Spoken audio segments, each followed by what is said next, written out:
Okay, welcome everyone to our Tuesday meeting of the BOCC. Before we have Pastor Kennedy come up and lead us in invocation, I will tell you, if you hear noise or banging or something, they've started working on our roof up here. So it's nobody breaking into the building. It's people actually trying to repair it. Okay, so we'll have Pastor Kennedy lead us in invocation this morning.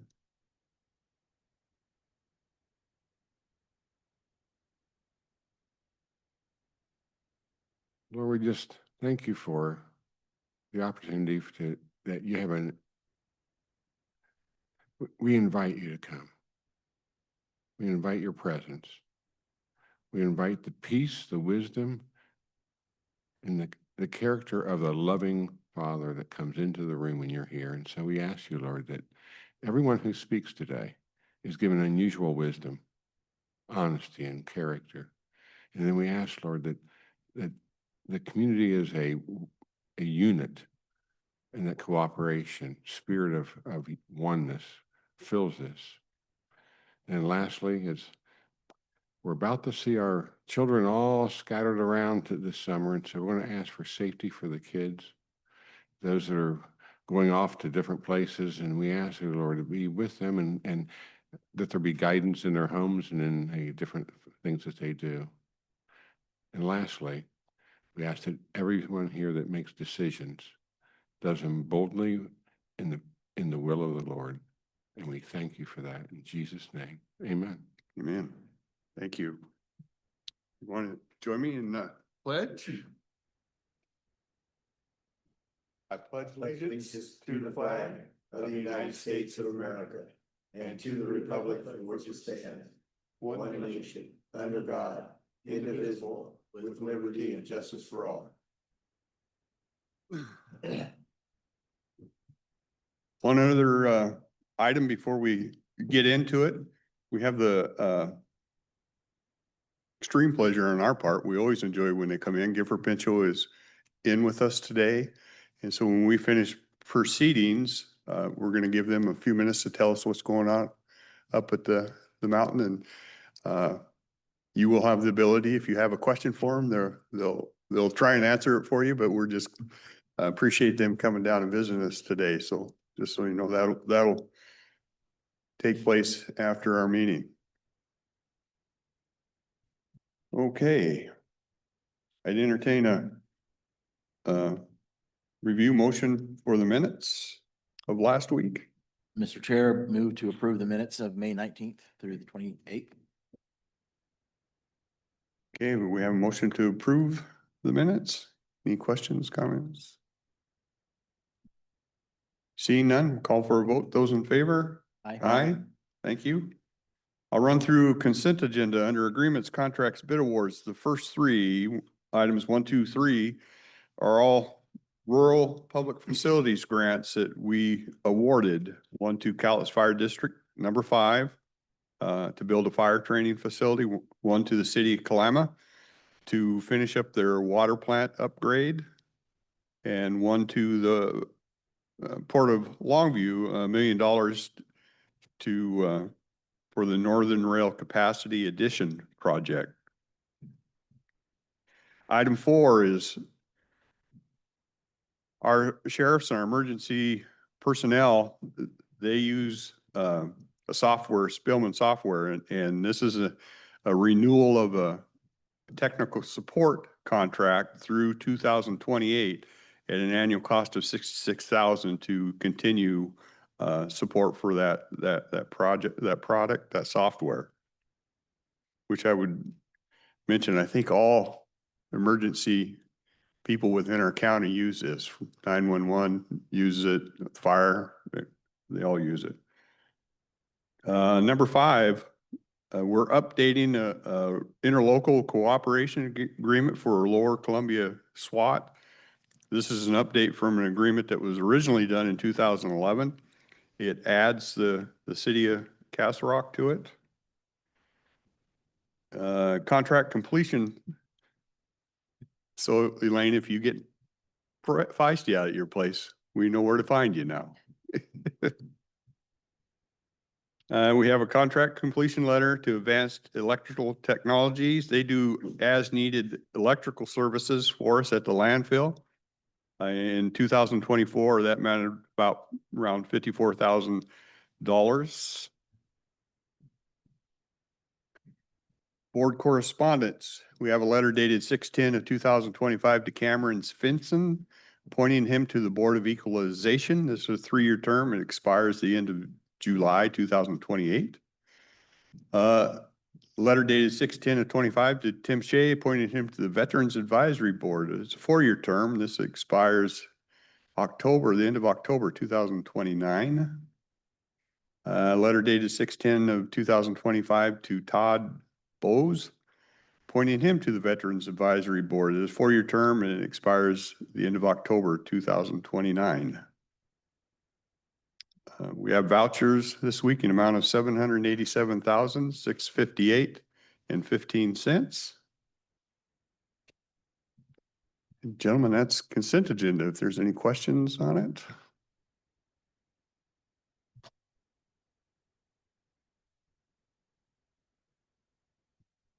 See none, I'd ask for a motion. I move approval of the consent agenda. Okay, we have a motion to approve the consent agenda. Seeing no hands, nobody. Okay, we'll call for a vote. Those in favor? Aye. Thank you. One motion item today.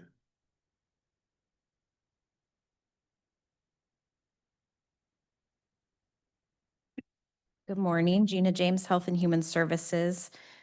The item we have on the motion agenda today is an agreement with Housing Opportunities of Southwest Washington. It's a contract to support on-site case management services at Sunrise Village. This came from a proposal with a previous board that came in.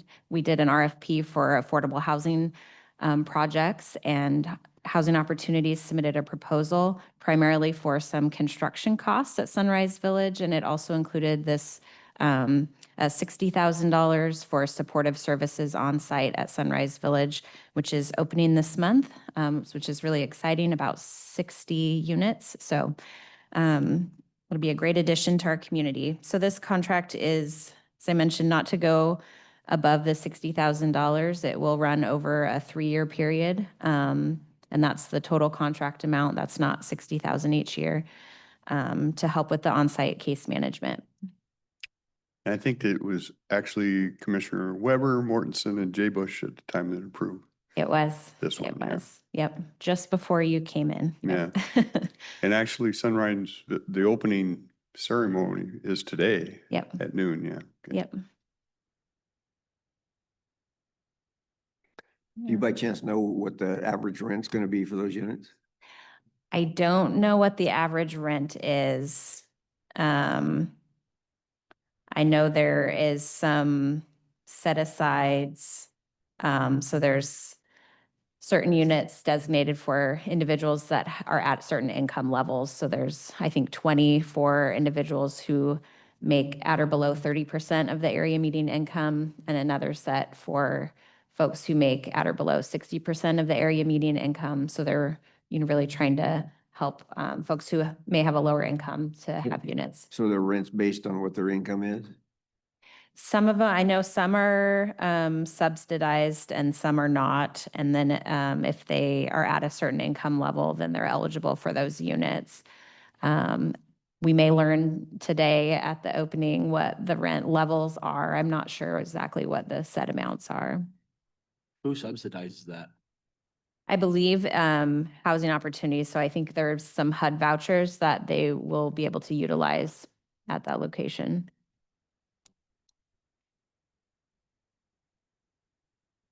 Okay. Yeah. You have a question on, sure.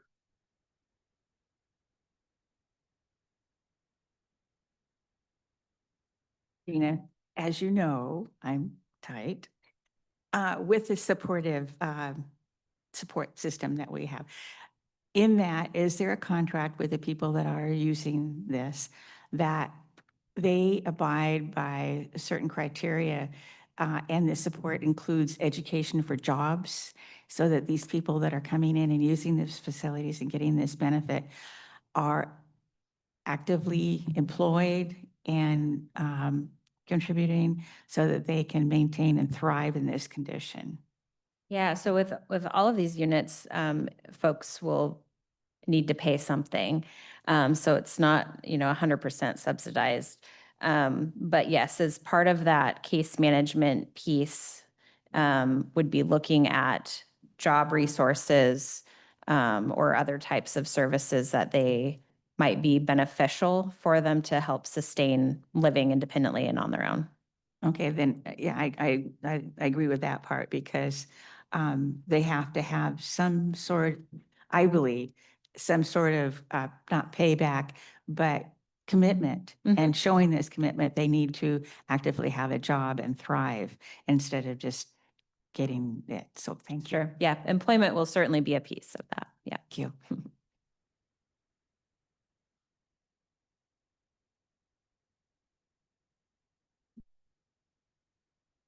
Good morning. I'd like to challenge the word that's called permanent supportive housing. Is that all of these entities, all of these units are supported by us in some way or another. And I don't believe that the individuals getting in there have a entitlement attitude of permanent housing in those units. We're supposed to be providing us an assistance to Mm. work through some tough times or to get some things done and move on. But the very word tells them they are entitled forever. So I challenge that. Well, and this, as I mentioned, individuals will have to pay a portion of the rent. So it's not completely provided. And just some history on that phrase, the permanent supportive housing, that term kind of comes from is programs that don't exit people at a certain time frame. So if somebody can live in a location beyond 2 years, it's typically transitional housing is up to 2 years. And then if they are able to stay past 2 years, then it can have that term of permanent. For the rest of the story, let me remind us all, we have already paid $16 million for these 40 units. So we've already paid for those, and now we're paying for the permanent housing subsidy. So what I look for is what is the in view of looking at change or opportunity rather than permanality, as the word indicates.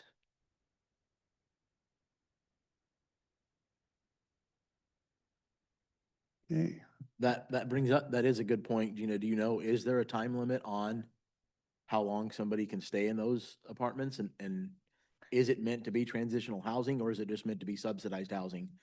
It's units of no, it's not meant to be transitional housing. It's considered more of permanent housing, but individuals, I mean, as with anywhere, have to be a good fit to stay. So if as long as they're being good tenants and following, the boundaries in place at Sunrise Village, and are able to pay their portion of their rent and all of those pieces, then they'll be, it's my understanding they'll be allowed to continue to stay there. I don't know a lot of details about the voucher piece, and that's a smaller set aside of the units. I think it's about a third of the units with a voucher subsidized, but for the rest, it's, they're individual leases, and as long as they're following and being good tenants and those things, then they'll be able to stay in those units. But what we're approving today, the 3-year agreement, that will be ongoing after the 3 years? Or is it just for the 3 years and they're gonna have to come back and ask for it again? It's my understanding there's also some other funding that they're utilizing. So, I mean, I think ideally then they would maybe be able to sustain that piece independently of our funding. That's sort of the intent at this point. Because this was presented as like a one-time funding piece. So that's the plan at this point. Of course, they could, they're always welcome to come and knock, but. Yeah. Well, maybe I can answer a few people's, what came to my mind. I looked it up here really quick, but the things that jump out to me are an application fee, $46, right off the top. Then security deposits are 300 for 1 bedroom, 400 for 2 bedrooms, 500 for 3 bedrooms. Is any of that going to cover some of this for these people? I mean, it says in the description that this is for homeless, certain amount of this, right? There's, So yeah. I'm just wondering, is there homeless people walking around with $500 in their pocket to pay the deposit? Not to mention the 46 for signing up. I'm just curious, is that 60,000 covering any of this part of it, or? No, this 60,000 is only for the case management services on site. Right.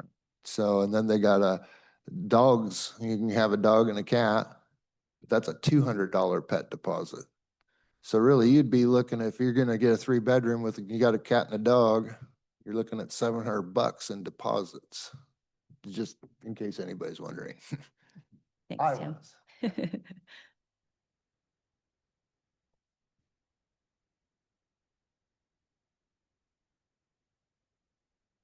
In your agreement for the housing, I would certainly request that you have lines in there that says annual inspection and a report to the commissioners here for our money. Is that, remind again, with the Phoenix House, that building was only 7 years old and they came in for over $100,000 for rehab for lack of taking care of the facility.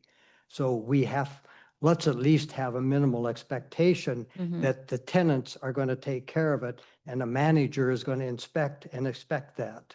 Okay, thank you. And that reminds me, I mentioned this yesterday, but we are updating some of the language. It will be updated in the DocuSign version around that reporting, that there'll be an annual report submitted, and we can certainly ask for that to include an update on the physical, the building itself. Yeah. So who, if they do inspections, who gets to decide if it's adequately being maintained? That's gonna be the management decision? Yeah, I know that there's some parameters that Housing Opportunities will have to follow with all of their different funding sources that were utilized to build that building. HUD often has annual inspection requirements, and I'm guessing other funding partners may as well. The Department of Commerce, I think, was the funding partner. But it will be Hazwa who's ultimately responsible for maintaining and meeting those requirements of their funders. Okay. Okay.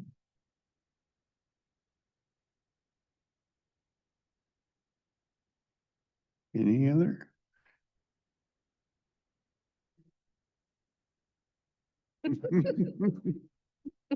You do it. No, you do it. No, you do it. I might ask you to come up help. Anyways, so if these are permanent, the word permanent, okay, then, and we're filled, then what do we do with other people? We have to build up another facility? I mean, there's a, Yeah, top line where, Haswa is always looking for facilities.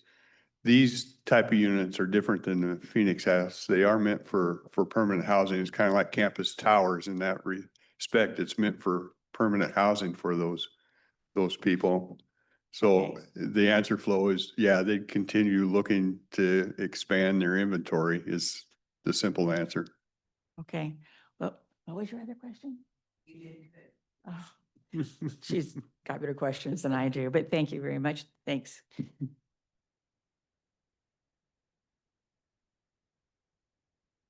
Any other? And if we're okay with the motion, I'd take one. Mr. Chairman, I move approval of motion item number 8, agreement with the Housing Opportunities of Southwest Washington to provide permanent supportive housing and case management services at Sunrise Village. Okay. We have a motion to approve the agreement with Haswa. Last chance for questions. Go ahead, Ron. I would please request that you supplement with an annual report to the Board of Commissioners on the inspection. Put that in writing.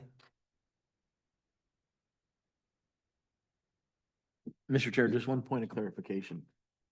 Even though this was approved by a different board, could we still turn it down at this point? Yeah, we can. I'm reluctant to reverse Oh, no. I'm just what they saying- felt was right, but, Yeah, I but just wanted to know if something- the short answer is yes. So if we wanted annual inspections to amend that into the contract, do we need to do it here or just have her do it? We do have language, so in the contract that we submitted in Agenda Quick, we noticed an error with some of the reporting, with the reporting section. And so we have updated that and that will come in the DocuSign version, but it will say annual report. I think we put June 30th of each year that it will have to come in. And we have some flexibility around what we can ask them to include in that as part of that report. And I've heard today, like an update on the physical shape of the building itself, as well as the residents they're serving with these services and what that has looked like for the first year and then for the second year. So we'll get that update each year. Who's going to see that report? It will likely come to us and then we can set up time. Sometimes we do with these types of contracts, we'll set up a time for them to come and share with the board, like a work session, like what Community Mediation Center just did. So we could set up something like that for them to share that information with you Great. and with the public. I'm comfortable with that. Okay. Any other questions, comments? Okay, seeing none, we'll call for a vote. All's in favor? Aye. Aye. Thank you, Gina. Thank you. We'll let Gifford Pinchot start getting set up. Well, while they're getting up there, I'll remind you tomorrow, and Flo, this one's for you. Larry Wood's gonna be in with his tiny home project. I know he has some questions, so if you feel like attending, he will answer them. Wednesday, June 18th, we have district court billing rates. And it looks like the next Board of Health is June 24th. And it looks like we're closed June 19th. What's the 19th? Juneteenth. Juneteenth? Yeah, We close for that crap? I don't know that we can avoid it, I'm afraid. Yeah. We're closing for a lot of made-up government holidays. Yeah, okay, and then July 3rd, I can understand that one. Do we have any way to limit federal holidays? Yeah. Okay, sorry, I got sidetracked here. Why don't you go ahead and introduce yourself and then we'll just let you go. Awesome. Good morning. I'm going to start by saying thank you to Kelly for arranging the time for us to be here this morning, and to you all commissioners for welcoming us. My name is Johanna Kovarik. I'm the forest supervisor on the Gifford Pinchot National Forest. The Gifford Pinchot is about 1.3 million acres, and it stretches from Mount Rainier National Park's borders down to the Columbia Gorge National Scenic Area. And within the Gifford Pinchot National Forest, we have 3 ranger districts. One of those ranger districts is Mount St. Helens, which is a ranger district and a national monument. And with me today, I have Nick Granum. Good morning. Can you hear me? Yep. Yeah. Good morning. Nick Granum. I'm the acting district ranger for the Mount St. Helens National Volcanic Monument and Ranger District. My other job is I'm the deputy forest supervisor on the Columbia River Gorge National Scenic Area, as you mentioned. But I'm happy to be in this position for a short time as we are waiting a permanent ranger in that position. Awesome. Thanks, Nick. And so we do have a permanent ranger coming into Mount St. Helens. Dusty Vaughn will be joining us on June 23rd. So coming up very, very shortly. We only have Nick for a small amount of time here, and we're really grateful for his help and support over the last few weeks. So we're looking forward also to welcoming Dusty Vaughn here at the end of the month. So a little bit more about the Gifford Pinchot, and then I'll get into some updates. We have 7 designated wilderness areas spanning about 181,000 acres. We have 44 developed campgrounds, We have 16 snow parks, 108 historic structures, and 3,000 plus miles of roads, which are open to highway legal vehicles, and 1,475 miles of trails. And we have about 100 permanent employees on Forest. So some updates for you all, some major things happening. I have some thanks to share. I'm going to start with Spirit Lake, what's been going on the last couple of months. Our Spirit Lake project manager has put in a whole bunch of work over the last year to shift our emergency response plan to an emergency action plan. That emergency action plan is in alignment with the national standard, and Bureau of Reclamation has been a big help for us in that transition.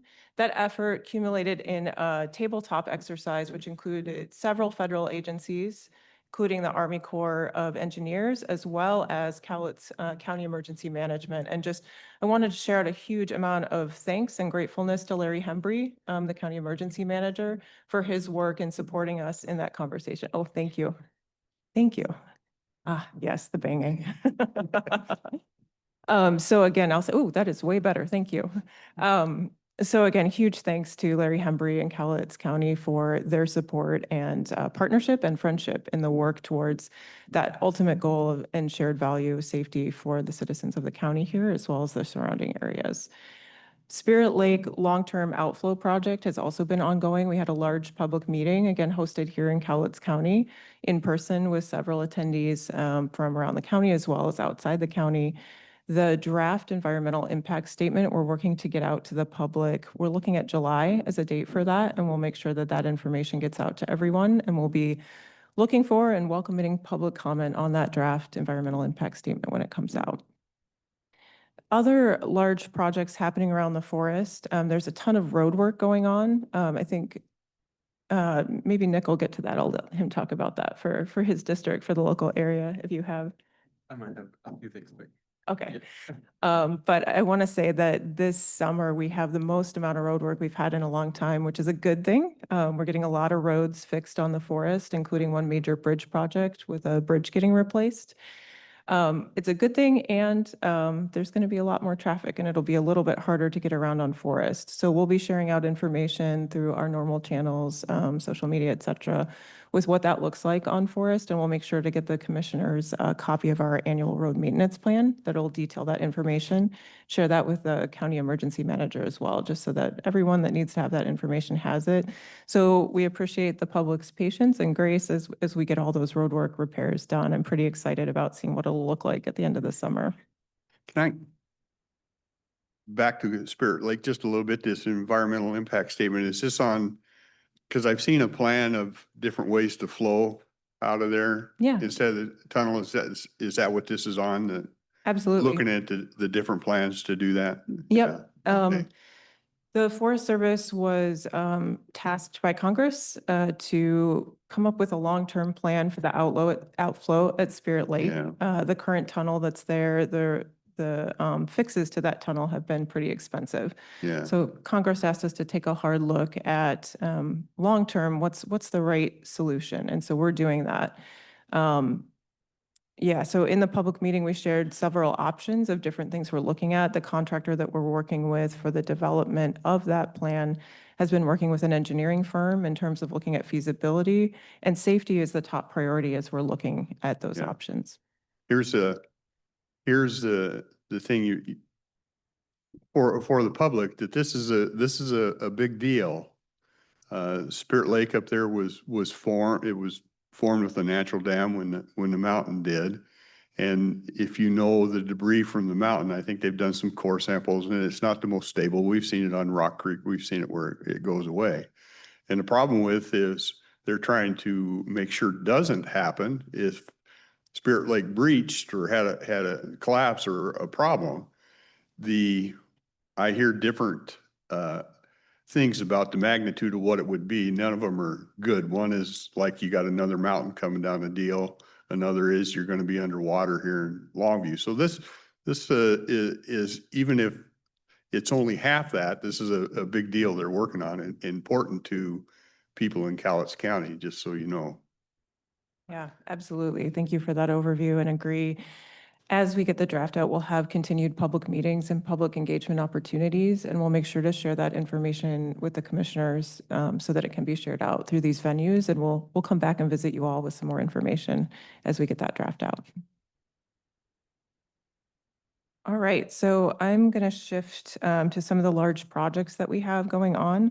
So currently, the Gifford Pinchot Forest-Wide Plantation Thin and Potential Control Line Draft Environmental Analysis went out for comment, public comment in April, and we got those comments back, and we're looking to sign a decision here in the next month. That project is an environmental analysis that looks across the whole forest at about 136,000 acres of plantations, so areas that were replanted after harvest in the past that are under 80 years of age that we're looking to commercially thin.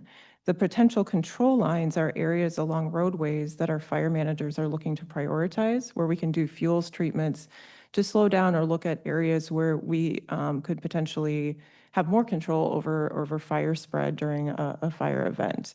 And so that information is also available on our website in terms of the details of that project. There's a story map through GIS, which will walk you through the different areas on the forest where we're looking at treatment, and also show you some visual representations of what that treatment could look like. So I also encourage you all to check that out.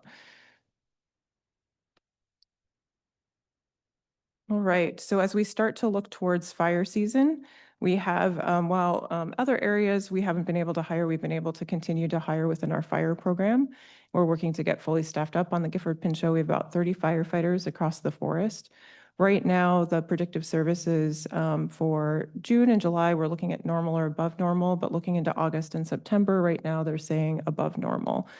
We're continuing to make sure that we're having good conversations pre-season. So March, April, into May, a lot of meetings with the county as well as with the local fire departments, between our own fire crews, with the state, DNR, and all of our partners kind of up and down the forest. So we continue to invest in those relationships. We have great relationships, again, across those local fire districts, county, state, and we look forward to continuing to work with them as the season gets here. I think an important message to know for folks in the county and folks that are recreating out in the forest is that please pay attention to what those fire restrictions are on forest.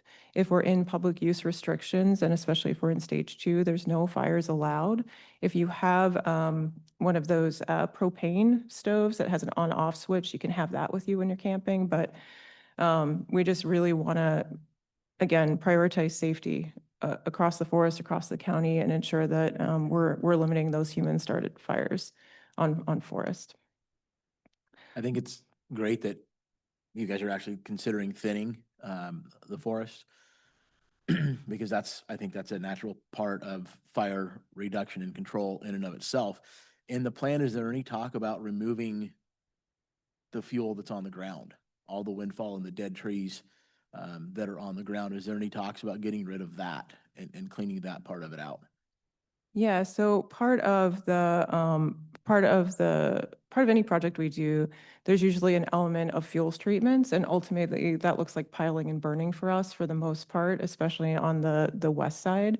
On the east side over by Trout Lake, we do have some projects that have underburn prescriptions, which are more kind of like prescribed burn across a larger piece of ground, but a lot of our fuels treatment on forest looks like piling and burning, and we do accomplish quite a bit of that work year to year, and that work will be included in those projects.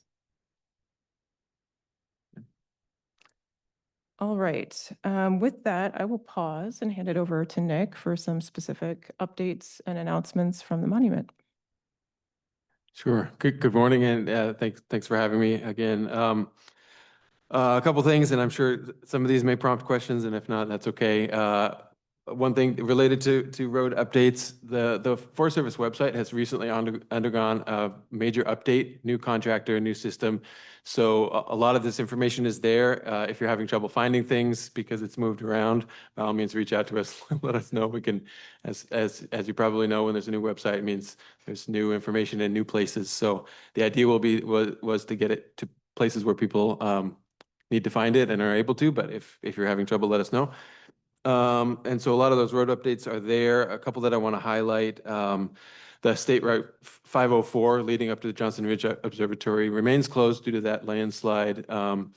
And the estimated time is 2027. We're working with the state to figure out what the process will be to get that open. I know that's a spot that people enjoy going to. I haven't been there yet this season, but I'm looking forward to sneaking up there and seeing what we can see and get it ready for when when that road is able to open again. Have you been able to get power over to it so you can kind of maintain?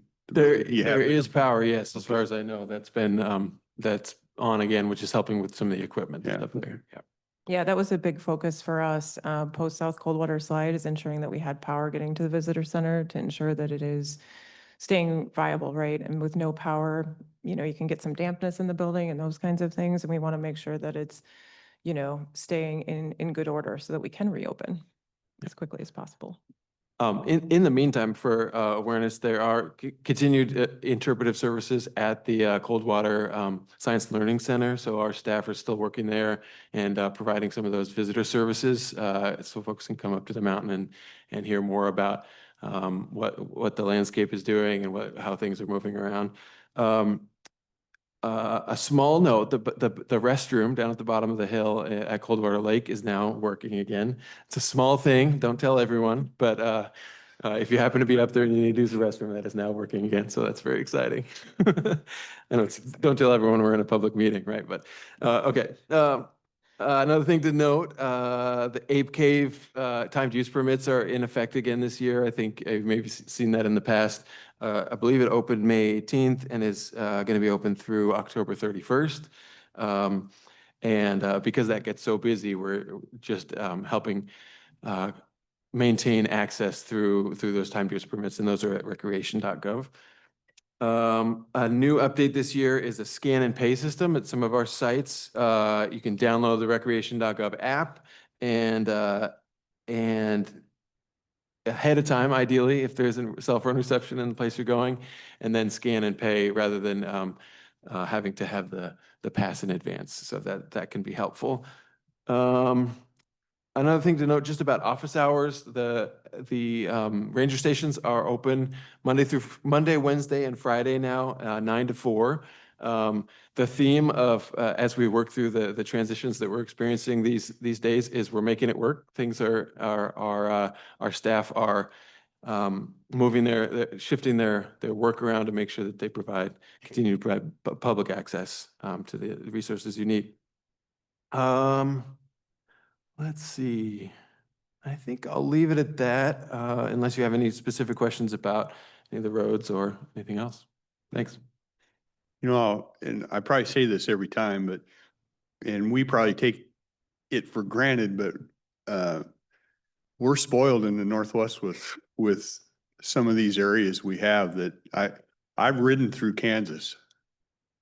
We're spoiled here with some of the stuff we have. I've dirt biked up there, been up on some of the highest places. I have a adventure bike, BDR, the backcountry discovery route runs through there and stuff. We're very blessed in the Northwest to have some of these things. And so it's upon all of us to take care of us. I know my partner down there is probably for sure hunted and probably fished up in there. So it's all, we're very blessed. No matter how hard Olympia tries to screw our state, we have these assets that you want to take care of. Any questions for these people? Yeah? And you've probably ridden your horse up there. I know it. Yeah. That's was Yeah. one of the issues. And you probably kind of are going like this, a horse person. Oh, no, we, Backcountry Horsemen are a huge partner for us, and we're really, really Yes. grateful for all of the work that they do on Forest. I belong to the Lewis County Backcountry Horsemen. Oh, wonderful. And Norma and Gary Wright, and, you know, I know all the things that they do. And I have been riding up there pre-eruption. And actually, that was my biggest heartache, was to see all our trails gone. And then also having the Forest Service tell us that, okay, you cannot ride in the monument because you would contaminate that area. And it's been a number of years now. And I am petitioning to please let the horse people back up there. We can help you maintain or create trails that some of the trails that we had in the areas that you would like us to, because I think an amount of time has gone by that anything that would have been brought in or could be brought on by our horse, what they've eaten or off our gear or whatever, has already gotten there via the elk and deer, birds. I mean, it's there. And so I don't think we would hurt the environment.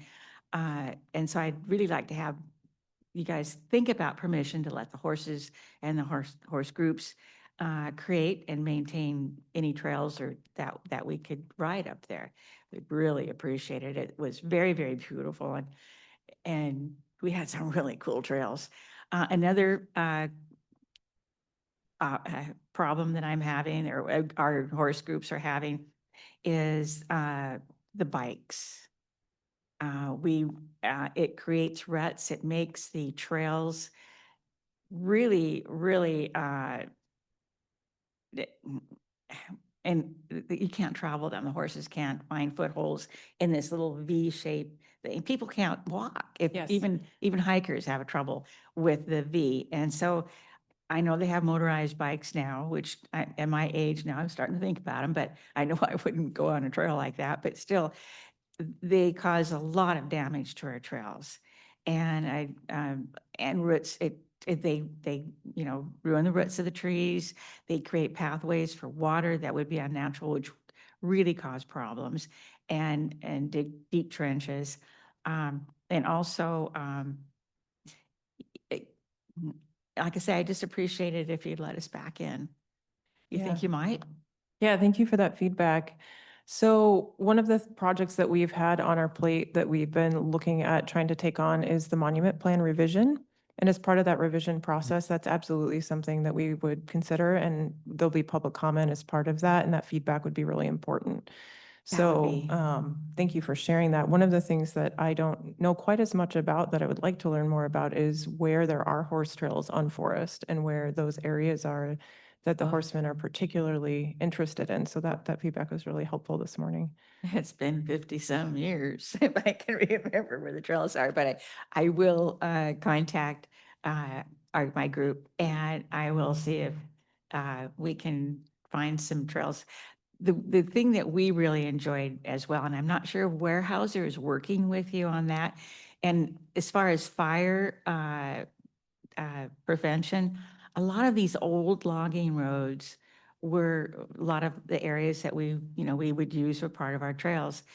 And they gave people access to areas that would possibly be in danger of having a fire. And as we rode in the years past, we noticed that more and more of those were closed.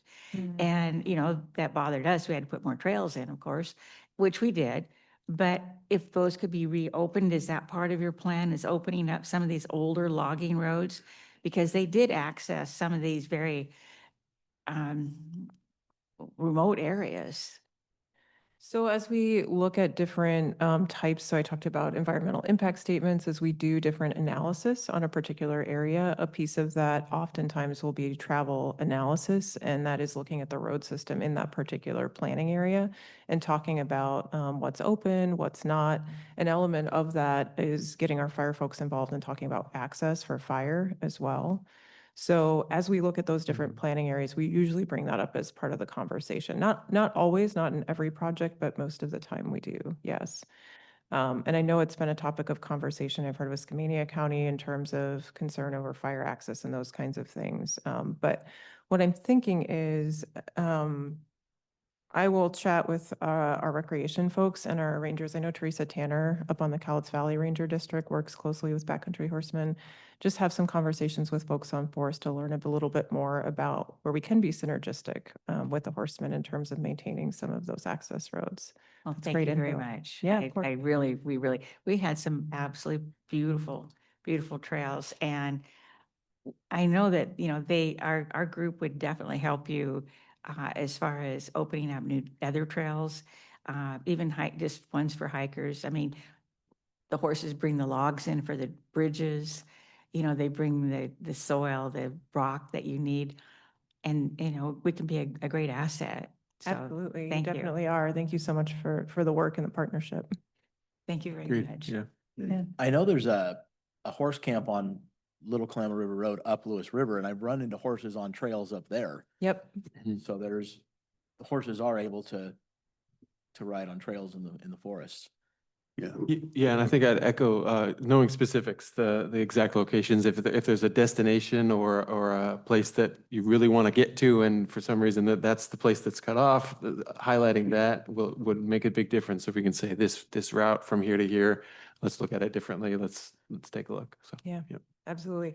Yeah, and do know we worked on a project my first year here that was up on the north side of Mount Adams. That was a trail bridge on the PCT in Wilderness that we knew was really important to the horsemen. So I know we have several horse camps across Forest. I've camped at one of them. So yeah, there's definitely opportunities, but yeah, that specific where there isn't that you'd like to see it would be helpful. Yeah. Well, I have a very specific question about Spirit Lake, which I spent a lot of years at. And I've heard very little about what the plans are for the future. I've heard loggers wish they could take some of the logs out of that lake. And I was curious if there is a movement towards cleaning it out and re-recreating it, even if there is a mountain above us, over the top of it and could blow up. It could damage Johnson Ridge and Coal Creek too, so what the heck? Could we get Spirit Lake back to what it was? I'd love to see the family someday go there again. Yeah, thank you. Thank you for that comment and question. So I would really encourage you to take a look at the Spirit Lake long-term outflow environmental impact statement, the draft when it comes out, because in each alternative, there's detailed information about what that would look like in terms of Spirit Lake specifically, and in terms of what we would need to do with the logs in the lake as part of each alternative. So I would start there. In terms of the recreation piece, again, a project that we haven't picked up yet, but has been on my radar. And one of the things that we'd like to do is, again, that monument plan revision, which would take a look at several of those things that you all are curious about, and especially recreation. Finally, I would say that the Spirit Lake Toutle Cowlitz River Collaborative, which I'm always proud that I can say that all in one go. They meet, and I don't have their schedule in front of me. I know there's a workshop this week, tomorrow and Friday, but they meet regularly. And one of their subgroups is a focus on economic development and tourism in the basin. And I know a conversation around that is that State Road 504 area up to Spirit Lake. So if you have an interest in things that are going on with Spirit Lake, with sediment transport in the basin, with economics and tourism in the area, I'd recommend checking out that collaborative meeting. Members of the public are welcome. Yeah. I'll give you a card. I'll have Nick's going to give you his card, and then you can get in touch with him to get connected. Yeah. Hello. We can offer an award for whoever finds Harry. Yeah. Yeah. And his cats. And his. Too soon, too soon. No, Yeah. just kidding. Good morning. I'm a private landowner, particularly interested in fire suppression. In fact, Sunday in 90-degree heat, I spent 4 hours out in my woods, clearing understory and getting it down on the ground so it's not fire suppression. So I understand exactly how much labor is involved in doing that. And so my question for you is, how many acres per year are you actually going in, not prescribed burns, but getting the understory down on the ground and hauling it away, whatever you need? So do you have a target number of acres per year? And then where do you find the labor to do all of this hard work? So you found my weakness. Trying to remember numbers off the top of my head, I'm really poor at. What I can say is for the project that I talked about for planning across forest, I think I said 136,000 acres. It's 156,000 acres in the planning area. And then we plan to treat, in terms of the commercial plantation thinning work, the target is about 3,600 a year. And then with the PCL work, I don't know if I have that number in front of me in terms of how many miles of road and what that translates into acres, but there's a separate number for that. And I would recommend, again, checking out on our website that particular project, because it'll give you those numbers and really directly through the story map.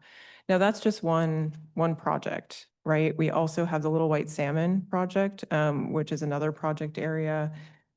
And I don't know if I have the number in terms of the planning area size for that one in front of me, but that's another planning area project, which is also doing analysis on a certain number of acres that we'll treat per year. And then we have projects where the decision has already been signed. Yellow Jacket project up on the North Zone is one of those, and there's a number of acres being treated out of that. And then projects that were signed even before that that have gone through the thinning phase. And our fire crews are working on burning the piles that came out of that. So in terms of a total number that we treat across forest per year for acres, that one I couldn't give you, but we're consistently doing work around the forest. I can get a number in terms of what we did for this last year to you. And I would have you grab a card from Nick and we can email back and forth on Is that. most of what you're doing now machine operated, or is there any such thing as laborers who actually come out and work anymore? So the second part of your question is who's doing all the work?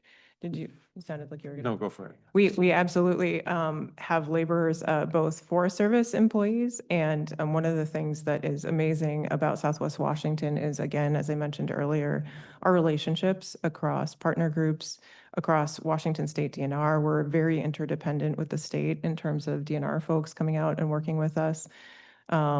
There's a whole wide group of folks that are out in forest doing that work, from Forest Service to state to partners.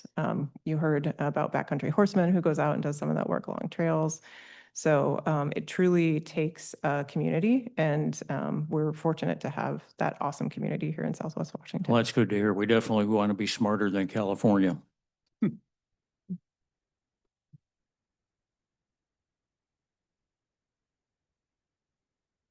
Good morning. Thank you for coming and giving us an update. This is really interesting. I am disappointed that we have to wait till 2027 for Johnston's Ridge to open up again. But I was told by a few rangers who came to the Children's Discovery Museum for that exhibit opening that they put there for Mount St. Helens, and they said that you can hike from the hummocks on the trail going up to Johnston's Ridge. Is that correct? That's my understanding. That's what I plan to do actually tomorrow. I shouldn't be telling people where I'm going, but yeah. So I guess I'll let you know if that's still possible. But as there are hiking trails that are still open, and that's part of the experience for sure. My understanding of that landslide there that took out the road is it's a pretty complex area due to the deposit of debris following the eruption, and so I think they're working as quickly as they can to kind of get that dialed in, so then people can get back across the road. Really So- hurts our tourism. Yeah. Definitely. Understood. They did a good job of putting in temporary in hopes that worked, but it didn't wash out right away. It's like you said, the soils and stuff is kind of complex up in there. I was reading the management plan just to try to catch up on everything, and I think one of the recommendations early on in the mid '80s was to not put a road up there. Don't put anything up there. We have a road there now, and so it's complex, and so I think it's a good thing that they're taking it seriously, so they can get a safe access to that spot. Yeah, this landscape moves around, as I think you all know pretty well, right? And so we Yeah. want to make sure, again, great partnership with Washington State Department of Transportation. Really grateful for the folks that have been involved since the South Coldwater slide. Mhm. And yeah, with that experience with the temp road, we want to make sure that whatever gets put in there is safe, as Nick's saying, and permanent. So the monument is still open.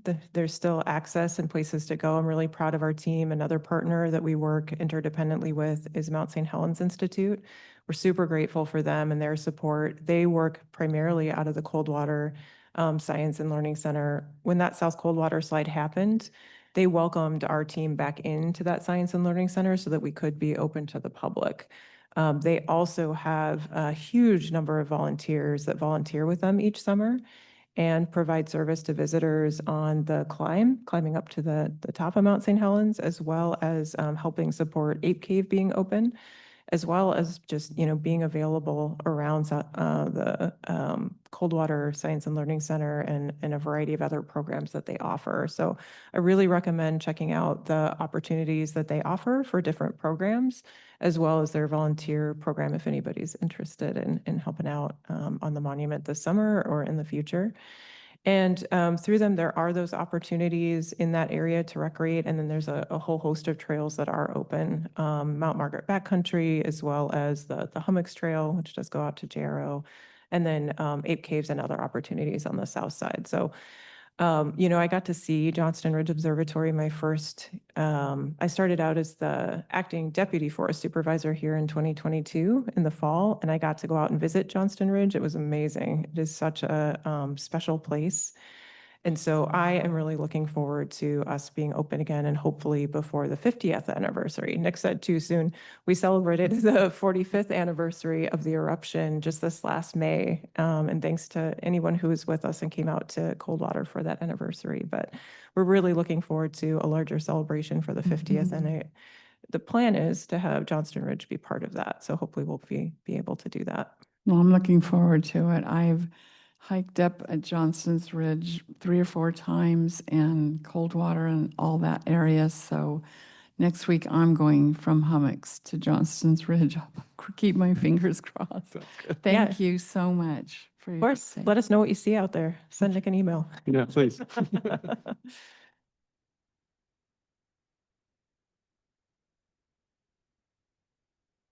Thank you for coming. Getting back to forest management. The only word I heard about forest management was thinning.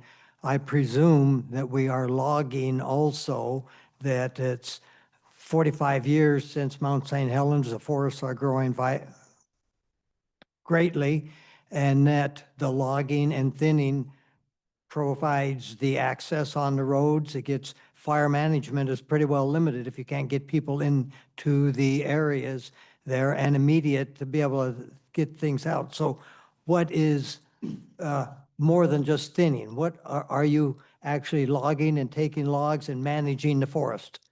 Yeah, absolutely. So I think thinning maybe that word doesn't quite create the right picture. Thinning for us is logging. We're thinning trees that are under 80 years of age. They're fairly good sized, and that is through our commercial program. So absolutely, logging is ongoing on the forest.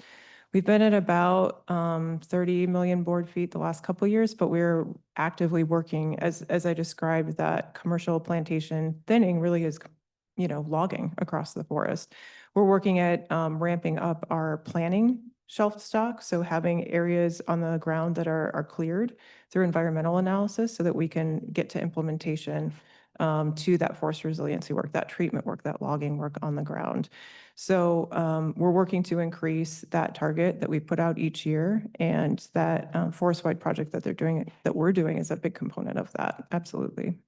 Okay, so your thinning logging includes commercial loggers, contractors, et cetera, and Correct. managing that process. Yeah, absolutely. And then Okay. I mentioned that there's a ton of road work going on this summer.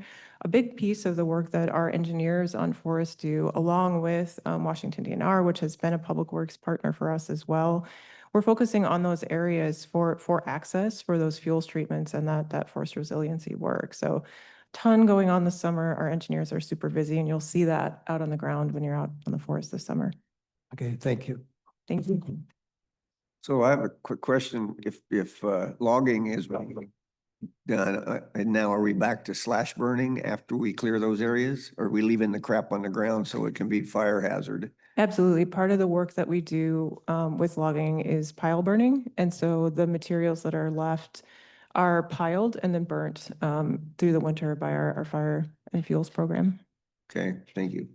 Yeah. Hooray. Yeah. You may have noticed we've had a lot of changes at the national level. My guy running around with a chainsaw and things like that. Are the changes in national policy and funding and everything else affecting your work here locally? Yeah, so there's been, as you all have experienced, a lot of transition in the last few months. It's been about 6 months now. And I think that's the biggest thing is just lots of transition, new people getting into place, working with them to understand their priorities. They understand, understanding the Forest Service and what we do and getting to a place where we're moving forward. So, our mission remains the same and our employees are still here serving the mission and we're glad to be here in Southwest Washington.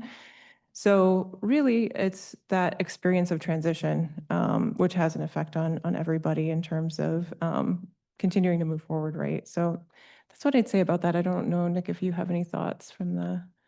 Yeah, I'm thinking about some of the words that our new chief has emphasized in terms of active forest management, maintaining access to public lands, using and making sure the recreation opportunities help drive local economies. I think those things are continue to be emphasized, and like I said earlier, we're making it work. Having our staff move around and make sure that they can do the work that's needed to meet those objectives, I think is part of that effort. And that comes with some discomfort sometimes, but I think our staff are leaning into it and making it work. Is that an overall positive thing then from your management perspective? I guess I would have to sit with that question. I don't know that I would qualify it. It's changed, it's different. There's a lot of energy in the system right now. Yeah, I don't know that I would qualify it, but I'll sit with that question. Yeah, well, I'm interested in realistic management of forest, not letting them go natural and burn up and call that progress. Yeah, like I say, I'm a private owner myself.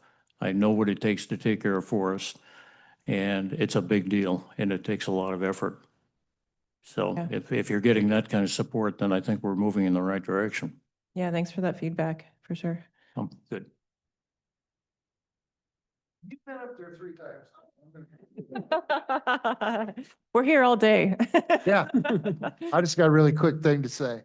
I've enjoyed that forest my whole life, and I really appreciate it being there. And I appreciate what work you guys get done up there. There's a big place, can't get it all done all the time, but for my life, it's been that mountain, all around it has just been great for me. And I appreciate that very much from you guys. Awesome. Thank you so much for that feedback. Thank you. Yeah, come on out.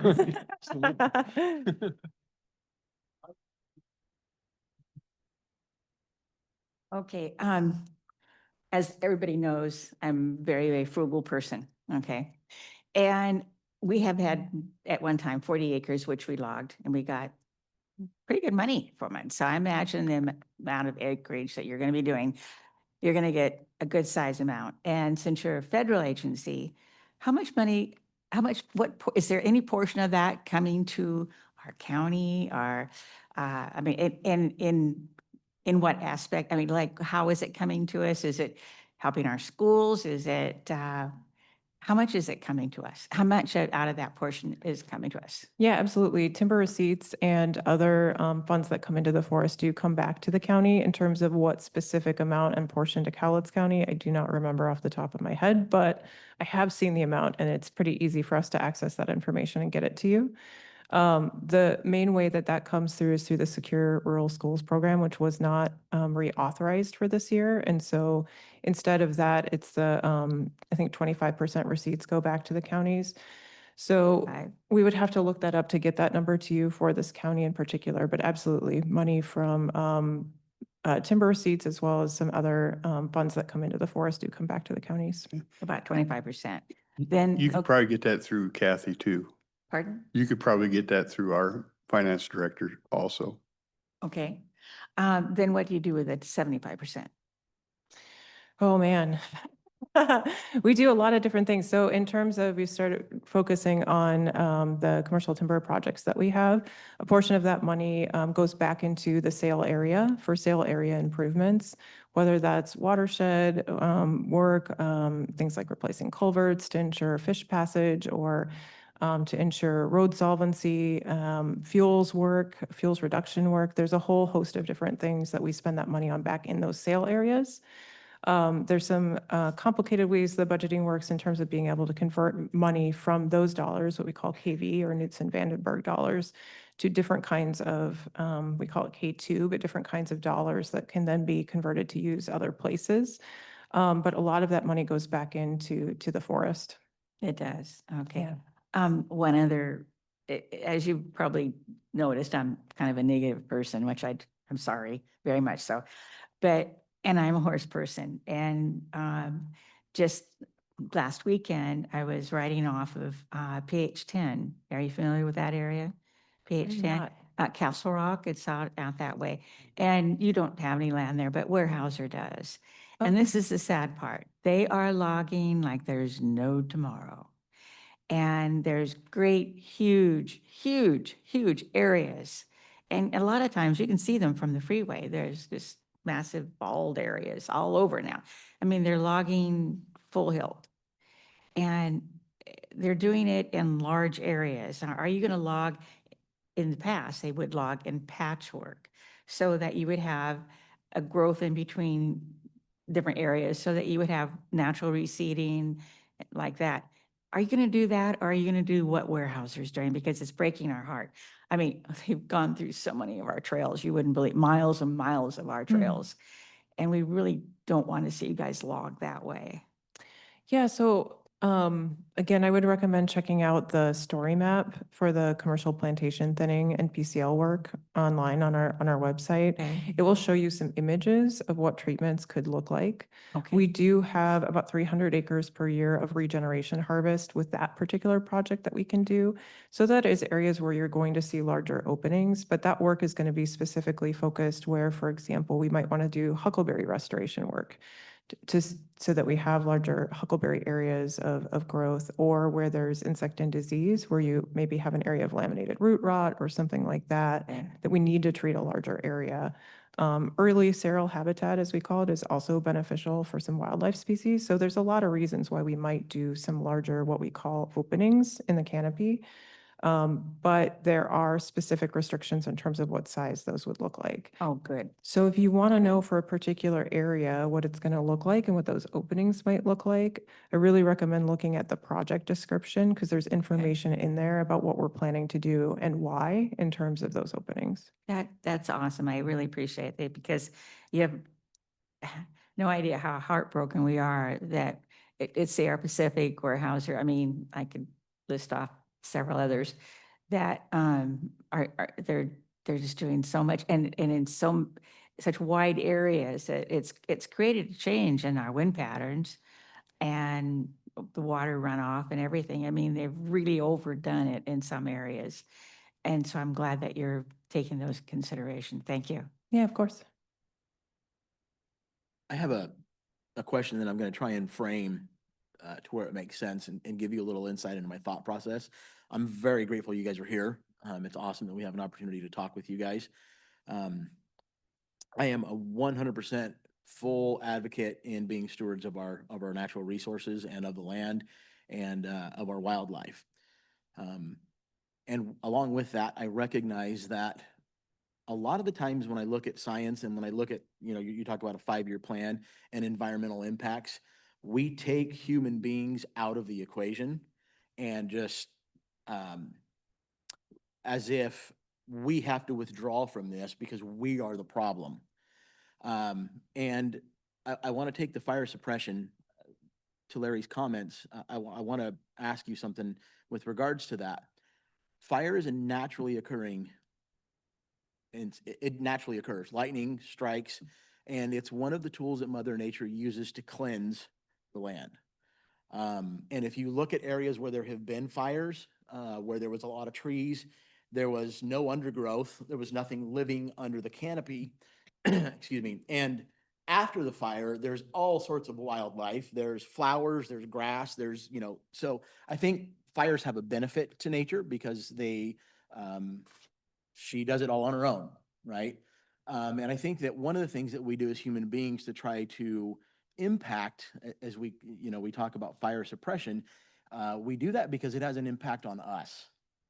We view it as a negative impact on us as human beings, where as Mother Nature does it as part of what she does. What we would call a catastrophic event is what Mother Nature just does every day. And so we try to find ways to mitigate the impact on us as human beings because we place value on the resources that were affected. Does that make sense? So what is the thought process when we look at 5-year plans? Do we throw ourselves into that process and say, we have a role to play in this? And is it an economic driver that is weighing our decision moving forward? The logging, the tourism, is it the effect on nature itself that is a driver? I'm sure there's a weighing system that we use to make these decisions. But the insight that I would like to know is, what is the motivating factor when we look at these 5-year plans? Because when I see a lot of these plans, I'm a very logical person, and I would say that I'm almost a simpleton, okay? The applying logic, common sense, to me is the best way to go. And when we throw out terms like what is the environmental impact? There's an environmental impact whether we do something or not. Absolutely. Whether there's action or inaction, there's always going to be an environmental impact, and nature will find a way to mitigate our faults a lot of the time. So in those plans and in the thought, the decision-making that we have, to what level do we say we need to let nature do its thing and we're a part of it and our impact is X? Because I was just up at Coldwater this last week, and I saw a sign on the grass that says, plants grow by the inch but die by the foot, suggesting that we stay on the trail and we don't walk off of that trail. And yet you could look off 400 yards and there's a herd of 35 elk that all weigh over 700 pounds on that same grass. So where do we draw the line and say, we're just now exerting control, trying to control certain things that we can't really control, but because we're a government agency, we will, and applying just common sense to what we do and understanding that nature is going to do what nature is going to do. Does that make sense? Totally. Yeah. And sometime I would love to have a long philosophical conversation with you about conservation versus preservation, about wilderness, all of that. But my short answer is terrible because it's no one's favorite answer, which is it depends. And it's complicated. I will say, I think if you take Spirit Lake and you look at, because you're talking about the monument in particular, what Congress told us to do with the monument and the monument mission as a whole is different than that in other parts of the forest. For example, in our matrix grounds, where we manage for something different that the forest plan tells us to do, right? So I think one of the great things about the Forest Service is that with our mission of conservation, we are in real time balancing all of those things that you talked about based on the framework that we've received from Congress in terms of what we have to do with different parts of the land, right? And so that Spirit Lake project, the long-term outflow project, I think is a great example of where the monument mission says one thing and we're taking that into account and thinking about how we stay in alignment with that. And also we're prioritizing safety for the county there. We have had a huge impact in terms of the tunnel being put in and what we're proposing to do. The work right now that's going on the ground with a construction project to replace the intake gates at the lake. All of those things have prioritized safety in terms of all of the things that you've described there in the monument. So I think that's a good example there. We have other areas on forest that are wilderness, where we do really try to remove that human influence as much as possible in terms of those spaces to allow for the opportunities that the Wilderness Act described. But in other places, we are prioritizing economics. It is our commitment to provide a reliable, sustainable source of timber to the mills in our areas. And so there is an economic driver there as well as with tourism, as we heard from you all this morning. So it's always, for me as a decision maker, an ongoing balance depending on the situation and the project. Okay, thank you. I hope that was a little better than it depends, but I would love, like I said, to have Was a little better. okay. I would love to have a longer conversation with you about that. Want to use the word depends, there's a lot of old people in. Yeah. Oh. Yeah, We're gonna say that. yeah. You know, we appreciate your time today. You've actually been in a couple times before on Wednesdays. We never get this kind of turnout or these kind of questions. This board may have to look at on certain things, trying them out on a Tuesday, even though it takes away some of your time. I mean, you're still gonna have time, but this has been much more interactive than the last couple times, and we've appreciate that you actually come in and interact with us. So that's always appreciated. So once again, thanks for joining us today, and we look forward. I'm sure we'll have you again. Of course, thanks so much for having us, commissioners, chairman, public as well. Thank you so much for your questions. It's always nicer to have a conversation than just to talk at people, right? Okay. So thanks to all of you. Okay, thank you. Okay, we will open it up, and I just acknowledge it's nice to see my friend back, Commissioner Mortensen, his lovely wife, Johnny, thanks. Yeah. So we will open it up if any of you have anything or you've talked yourself out.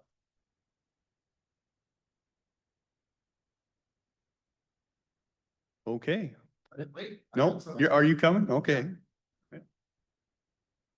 So, Thursday, yeah, but it's hard to follow that, you know what I Yeah. mean?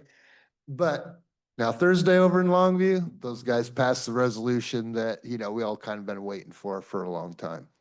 And, I think it's time for you guys to come up with something like this yourselves. It's not gonna be fair to Longview to make this stand and then be able to have people all around and go into Longview and poach off of them. And, we've got our homeless camps going here. Poach off of Longview how? The homeless. Oh, okay, should I back up? Thursday, Longview made a resolution about zero tolerance for camping and some other things. It's not anything that they didn't make any new rules or laws or codes or anything like that. They basically just solidified their rules. And, you know, it bounced down to zero tolerance on camping in public spaces. The gazebo's been cleared out now for a few days in a row, which is pretty amazing. You know, they've taken a move in the right direction. So when the people are getting zero tolerance in Longview and they can come over here by the river and camp out, but there's no, you know, place to steal anything, then they can march right back over to Longview and do the bad things that they do. And I Oh, think, so that's what you mean by poaching. right, You're saying we're gonna harbor the criminals and they're gonna pick on Longview. exactly. Huh, Now, okay. I'll have to think another about that. another point about this is, and I brought this up on last Thursday, is the fact that, and I mean, so much is going on in California right now, but before all this rioting stuff, it was in the news that the governor himself is illegalizing any kind of homeless camping. He's running them all out of the state, basically. For whatever reason, he's done a 180. But if they're gonna run the homeless people out of California, where are they gonna go? And the fact is, if we got 1/10 of 1% of California's homeless people, we're gonna have a whole new population here. And I'm just saying, I think would be wise to make a Cowlitz County ordinance, something like what Longview's done. And it doesn't require any kind of new law or anything like that. They didn't do that. They just solidified what they have done, you know, their rules. And, you know, make Cowlitz County more of a buffer. So when the homeless are traveling up I-5, they will know, don't stop here at Cowlitz County. Just keep on going. Would it surprise you if I told you that we received a letter from the Longview that they're asking if we have a space for day campers since they don't have them over there anymore? Yeah, see, well, there you go. And then So I don't think Longview is worried about being poached. the answer should be no. Yeah. You Well, know? the answer is no. As Yeah. far as I'm concerned, I don't have a space for them, but Right. But Well, I I- can tell you that. the attitude of Longview is a little different than. yours Well, and we know mine. that too, but I'm just saying that this is along the lines of all the things that we've argued for years. And finally, something comes up, it's the right thing to do, for what we've been working on, as far as I've understood it. I Gotcha. find out different that I'm working on something and people aren't, you know what I mean? This happens.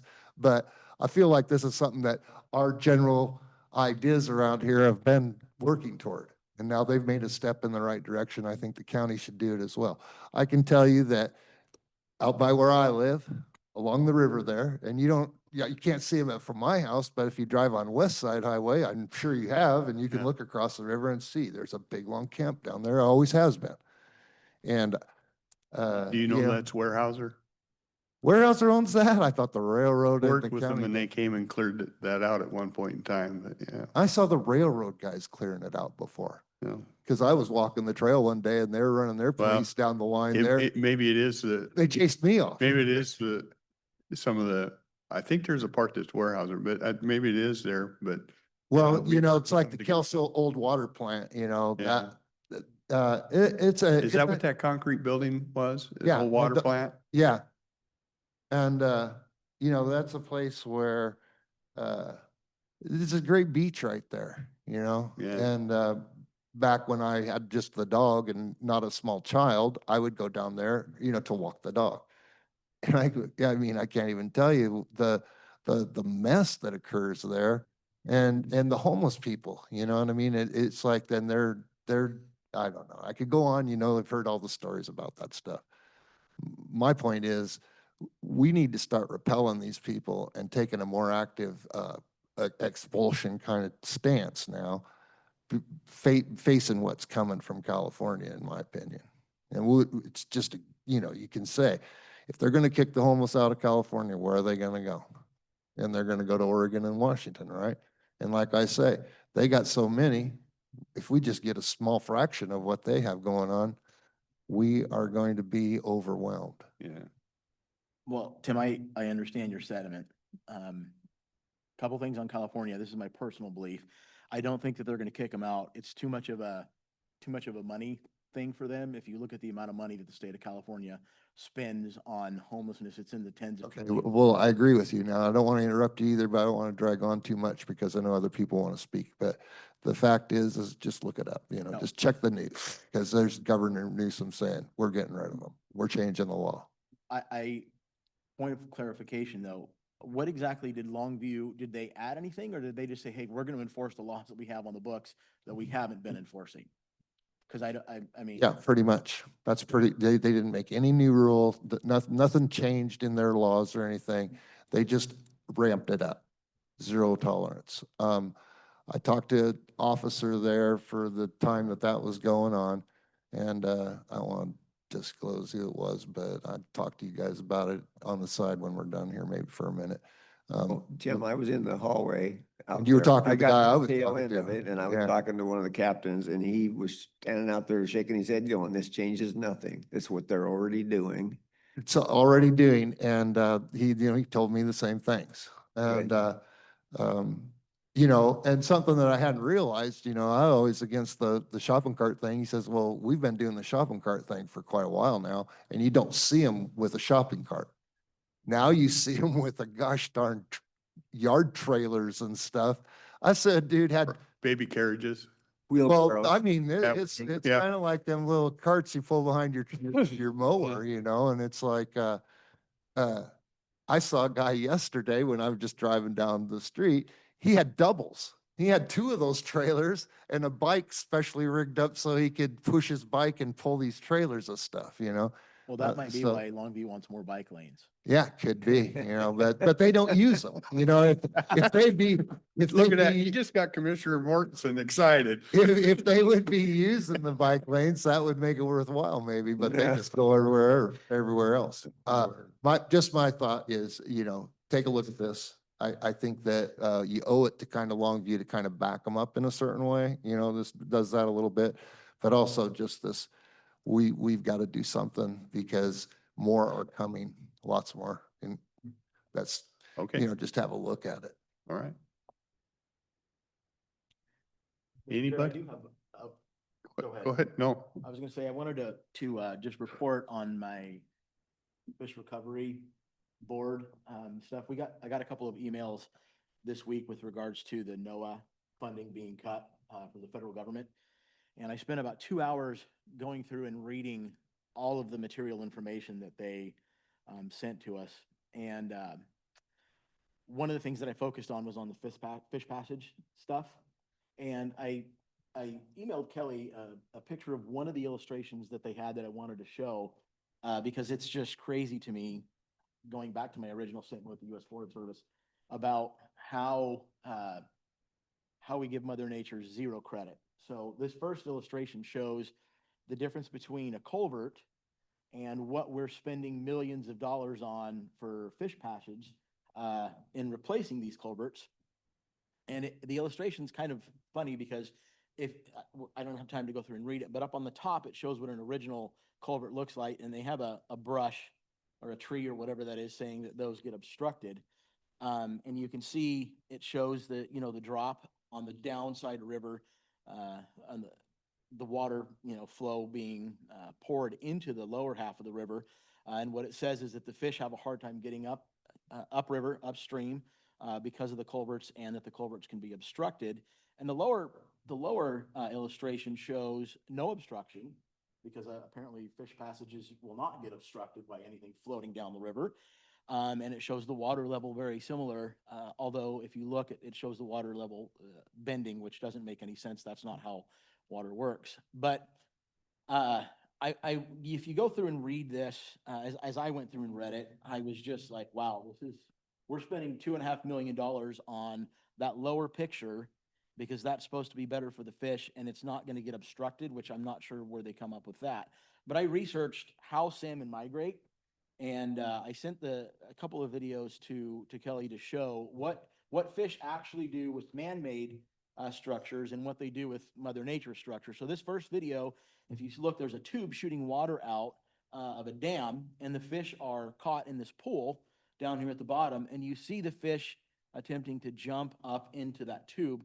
Now, if you watch that fish right there, he gets into the water and into the tube he goes, all on its own. Now, I'm not suggesting that that's the best way to do it, but obviously Mother Nature, like I said, we really don't give her any credit. And the next video shows a natural obstacle, if you will, one that we did not create, but you have salmon jumping up these waterfalls.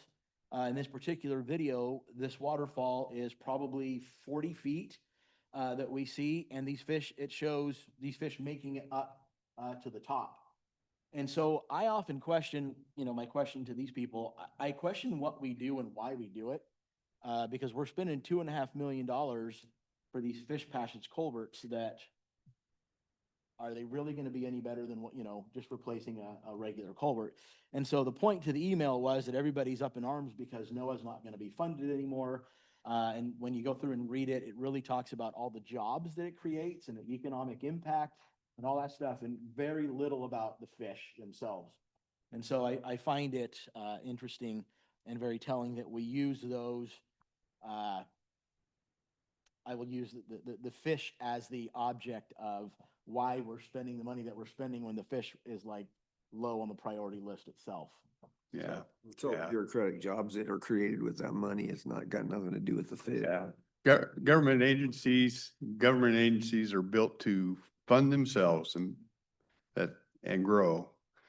They very rarely, they may at the beginning, and this of course is personal opinion, they may at the beginning have a solid or worthwhile cause, but it quickly morphs into, we just need to grow and more for us. It doesn't take long. That's why I say never open a door for a new agency. Totally agree with what was just said. Go ahead. Congratulations, Steve. What you have demonstrated is what all of us have learned in the last few years, to question so-called experts, because we learned that in the whole COVID thing, that the experts had everything 100% wrong, or mostly wrong. And I think the other thing too, what you said, Rick, I think it was Jefferson said that any organization needs a good revolution every 20 years or something like that. And that comes right back to human nature. You know, any of us can come up with a good idea with all of the best intentions. And once you get it going, at some point, it's taken over by people that are interested in something other than what it started out to be. And then it gradually or quickly, in many cases, goes downhill. So, yeah, we always need, no matter what organization it is, it always needs to be continually churned to make sure that experts don't gradually take charge of it and it ends up being something other than what it was originally intended to be. Yeah. So, There's a saying, I'll say it at times, and it's that a lion leading a bunch of jackasses, it's much more preferred than a jackass leading a bunch of lions. And at this point, we got a bunch of jackasses trying to lead, so. From the rear. Yeah, the other thing you'll see us come up, Commissioner Rader also sits on, Commissioner Mortensen used to sit on, SWACA, Southwest Washington Clean Air. They're coming up with some proposals that are just in initial look at it, or the initial conversation I heard of are pretty scary. And I think when we get a better handle on that, we'll probably address that in this room and bring you up to speed of what they're doing. This is another example of an agency that was set up for one thing and has morphed into totally unacceptable areas.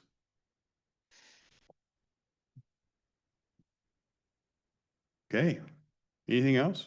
Do you like kind of bringing in somebody on your Tuesdays? You're all right giving up a little bit of time? Okay, we'll have that discussion, maybe do that a little more. Because like I said, we've had them in twice before and never had the participation, so. All right. With nothing else, I'm not seeing anything else. We will adjourn. Thank you.